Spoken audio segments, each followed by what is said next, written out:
ചെയ്യാത്ത കുറ്റത്തിന് ആരെങ്കിലും കോടതി കയറിയിട്ടുണ്ടോ? അവനവൻ കുരുക്കുന്ന കുരുക്കഴിച്ചെടുക്കുമ്പം കുലുമാ. അങ്ങനെ ലൈഫിൽ അതും സംഭവിച്ചു. ഞാനും കയറി കോടതിയിൽ. ഒന്നല്ല രണ്ടല്ല മൂന്നല്ല 4 പ്രാവശ്യം. അങ്ങോട്ട് പോയി പൈസ കൊടുത്ത് കടിക്കുന്ന പട്ടീനെ വാങ്ങിയൊരു അവസ്ഥയുണ്ട്. കേസ് ആര് കൊടുത്താലും 2 ടീമും കോടതിയിൽ വരണമെന്നില്ല. കോടതിന്റെ ഒരു റൂളാണ്. കുട്ടീനെയും മക്കളെയും കുടുംബക്കാരെയൊക്കെ കൂട്ടിയിട്ടാണ് ഞാൻ കോടതിയിൽ പോകും. വാട്സാപ്പിൽ 2 ലിട്ട് കേൾക്കണം. സംസാരിക്കുമ്പോൾ മാക്സിമം സ്പീഡിൽ പറയണ ഞാനാണ്. കോടതിയിൽ പോയിട്ട് ക്ഷമയോട് കൂടി 2-3 മണിക്കൂർ വെയിറ്റ് ചെയ്തിരിക്കും. എന്താക്കാനാണ്? കേസ് കൊടുത്തത് ഞാനല്ലേ?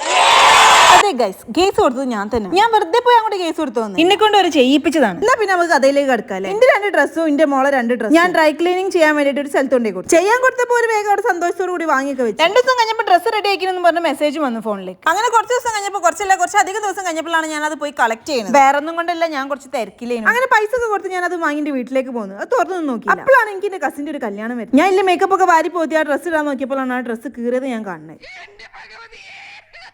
അങ്ങനെ ഇട്ട ഡ്രസ്സല്ല ഞാൻ ആ ഷോപ്പിലേക്ക് പോയി. പക്ഷെ ഓരോരുത്തരുടെ റെസ്പോൺസിന്റെ വല്ലാണ്ട് ഞെട്ടിച്ചതൊക്കെ പോട്ടെ എന്ന് വിചാരിച്ച് ഞാൻ ബാക്കിയുള്ള ഡ്രസ്സും കൂടി അവിടെ ചെക്ക് ചെയ്ത് നോക്കി. പിന്നെ 2 ഡ്രസ്സിന് ഡാമേജ് ഉണ്ട്. അപ്പൊ ഞാൻ വീണ്ടും ഞെട്ടി. ഒന്ന് കീറിയതാണെങ്കിലോ ഒന്ന് കത്തിയും ചെയ്തു. പക്ഷെ ഞാൻ ഞെട്ടെങ്കിലും അവിടുത്തെ സ്റ്റാഫിന്റെ മുഖത്ത് പ്രത്യേകിച്ച് എക്സ്പ്രഷൻ ഒന്നും ഞാൻ കണ്ടു. ഞാൻ ഈ കംപ്ലൈന്റുമായി വരുന്നില്ലത് പ്രതീക്ഷിച്ചിരിക്കുന്ന ഒരു ഇരുന്നത്. അങ്ങനെ ഞാൻ 2 ഡ്രസ്സിന് ഡാമേജ് ഉണ്ടെന്ന് കണ്ടപ്പോൾ ഞാൻ ഒരിടത്ത് ചോദിച്ചു. പക്ഷെ മാഡം നമ്മളടുത്ത് ഡാമേജ് ഒന്നും വരാൻ ചാൻസ് ഇല്ല, അത് ടെക്നോളജി ലിസ്റ്റ് അല്ല എന്നൊരു പറഞ്ഞു. അങ്ങനെ എന്റെ കസിന്റെ ഫംഗ്ഷൻ ആയതുകൊണ്ട് തന്നെ ഞാൻ അപ്പൊ തന്നെ അവിടെ നിന്ന് ശരിയിട്ടൊന്നും പറഞ്ഞായിരുന്നു. വേറൊരു ദിവസം ഞാൻ എന്റെ സിസ്റ്ററിനും ഡാഡിനെയൊക്കെ കൂട്ടി പോയെങ്കിലും അവർ റെസ്പോൺസ് തന്നെ. ഞാൻ ഇത്രയൊക്കെ പ്രശ്നങ്ങളും കാര്യങ്ങളും പറഞ്ഞിട്ടും ഓർക്കൊരു കൂസലുമില്ല. അവസാനം ഞാൻ ഓരോ ഓണേഴ്സിനെ അവിടെ നിന്ന് കോൺടാക്ട് ചെയ്തു. ഓണേഴ്സ് ആണെങ്കിൽ തറഞ്ഞിട്ട് പോലും ഇല്ല. 3-4 ആഴ്ചയായിട്ട് ഓണേഴ്സ് തറഞ്ഞിട്ടില്ല എന്ന് പറഞ്ഞപ്പോൾ വീണ്ടും ഞാൻ ഇത്ര റെസ്പോൺസിബിലിറ്റി ഇല്ലാതാണ് അവർ ഷോപ്പ് നടത്തുന്നത് വരെ ഞാൻ ചിന്തിച്ചു. നമ്മളടുത്ത് ഒരിക്കലും അങ്ങനെ സംഭവിക്കില്ല എന്ന് പറഞ്ഞു ഒരു ഉറച്ച തീരുമാനത്തിൽ തന്നെ ഒരു നിന്ന്. അപ്പൊ ഞാൻ അവരോട് 2-3 മണിക്കൂർ മാത്രം ഇട്ട എന്റെ ഒരു ഡ്രസ്സ് അത് കീറി കത്തിക്കാൻ എനിക്ക് എന്താ ഭ്രാന്താണോ? അപ്പൊ അവർ പറഞ്ഞു അത് നമുക്കറിയില്ല.